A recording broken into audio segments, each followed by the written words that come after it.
د واک تلویزیون درنو لیدونکو سلام ستړي مشئ پام وراړم د شپږو بجو خبرونو ته د میدان وردګ ولایتي چارواکو ویلي چې د اوبو او برېښنا وزارت په ځانګړې بودیجې د دغه ولایت د دایمیرداد ولسوالۍ اړوند په دوراني کلي کې د اوبو یو چکډیم جوړ او ګټې اخیستنې ته وسپارل شو. د مسؤلینو په خبره یاد چکډیم چې 55 متره اوږدوالی او 8 متره لوړوالی لري چې د 4.5 میلیونه افغانیو په لګښت جوړ شوی چې له لارې به یې د سیلابونو مخه ونیول شي او ورسره به تر ځمکې لاندې اوبه هم زیاتې شي. بل خوا د میدان وردګ ولایت د کلیو بیا رغونې او پراختیا ریاست مسؤلینو د یاد ولایت په چاک ولسوالۍ کې د اوبو رسولو د 2 شبکو په جوړېدو سره د سیمې 120 کورنیو ته د څښاک اوبو د برابرېدو خبر ورکړی دی.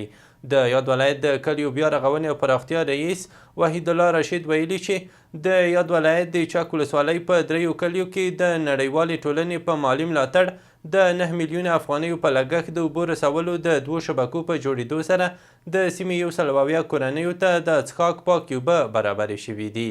نوموړي زیاته کړې چې د یادو پروژو سربیرې په نیکپایکول ادارې په 14 کلیو کې د اوبو 25 څاګانې هم رغول شوي دي.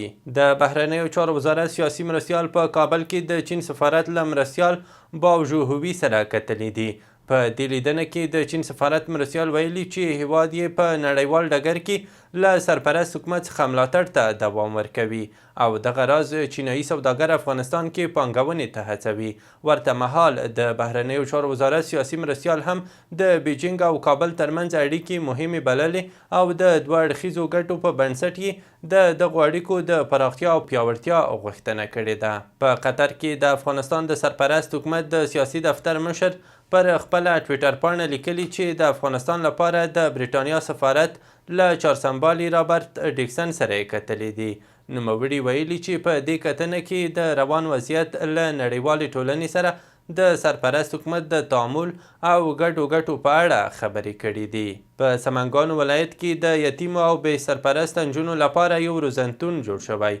د دغه ولایت د کار او ټولنیزو چارو ریاست د مسؤلینو په وینا تازه یې په دغه روزنتون کې 50 نجونې جذب کړي او په پام کې ده چې 25 نورې هم جذب کړي.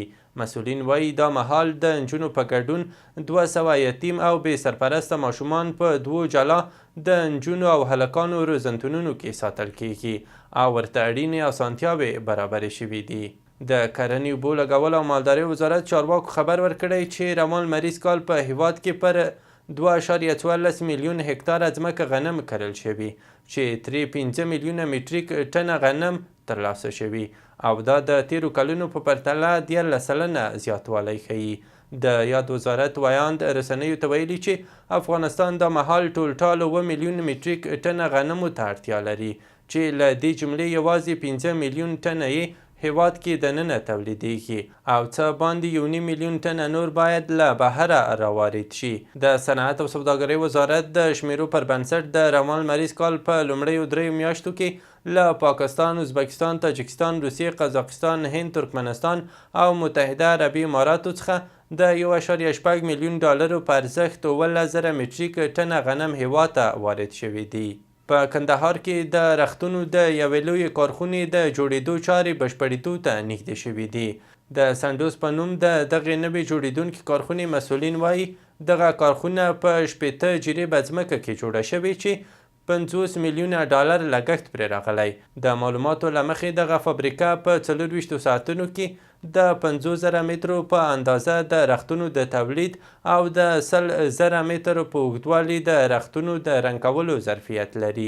په همدې حال کې مسؤلینو زیاته کړې چې په دې فابریکه کې به 900 کسانو ته د کار زمینه برابره شي. ټولګټو چارو وزارت وایي چې په تیرو 5 میاشتو کې د هیواد د اوسپنې پټلیو له لارې څه باندې 1.8 میلیون ټنه د سوداګریزو توکو انتقالات شوي دي.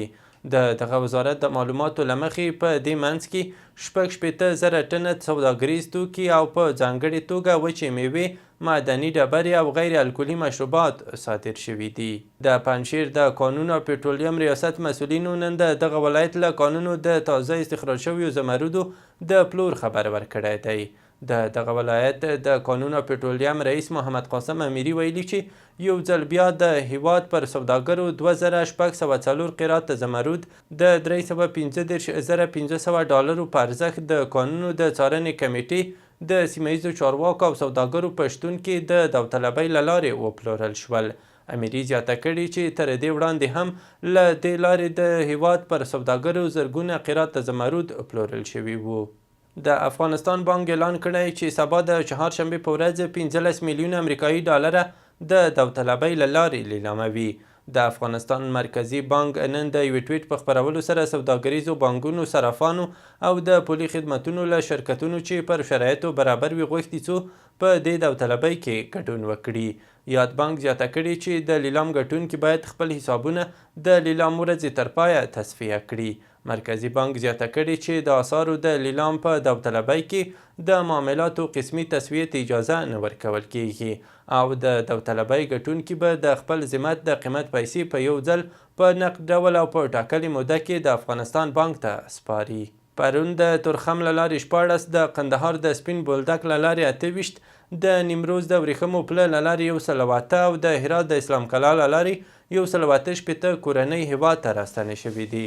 دغه راز 280 راستنه شویو ته سیم کارتونه ویشل شوي، 11 کورنۍ خپلو سیمو ته لیږدول شوې او سلګونه کورنیو ته مرستې ویشل شوي دي.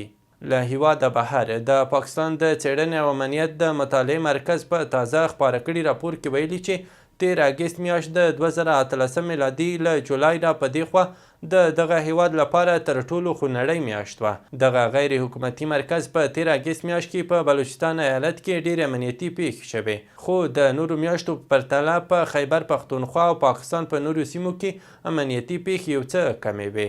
د څېړنې او امنیت د مطالعې مرکز دغه راز زیاتوي چې د اګست میاشت د پاکستان لپاره سږکال تر ټولو خونړۍ وه چې په لړ کې 254 تنه وژل شوي دي. د یاد راپور پر بنسټ په وژل شویو کسانو کې 92 تنه ملکیان او 450 پوځیان او 108 د دولت مخالف وسلوال شامل دي. د راپورونو له مخې د روسیې ولسمشر ولادیمیر پوتین منګولیا ته تللی دی. د معلوماتو له مخې پوتین به له منګولیایي چارواکو سره د دوه اړخیزو او ستراتیژیکو اړیکو پر پراختیا خبرې اترې وکړي. دا د نړیوالې جنایي محکمې یو غړي هیواد ته د پوتین لومړی سفر دی. دغه محکمې شاوخوا 13 میاشتې وړاندې په اوکراین کې د جنګي جرمونو په تور د پوتین د نیولو امر صادر کړی دی. ورته مهال اوکراین له منګولیا غوښتي چې پوتین ونیسي او نړیوالې جنایي محکمې ته یې وسپاري. بل خوا بیا د پوتین ویاند ویلي و چې منګولیا ته د ولسمشر د سفر له پلوه اندېښنه نه لري. د واک تلویزیون درنو لیدونکو له ملتیا او اورېدلو مو مننه. دا و مهم او وروستي خبرونه.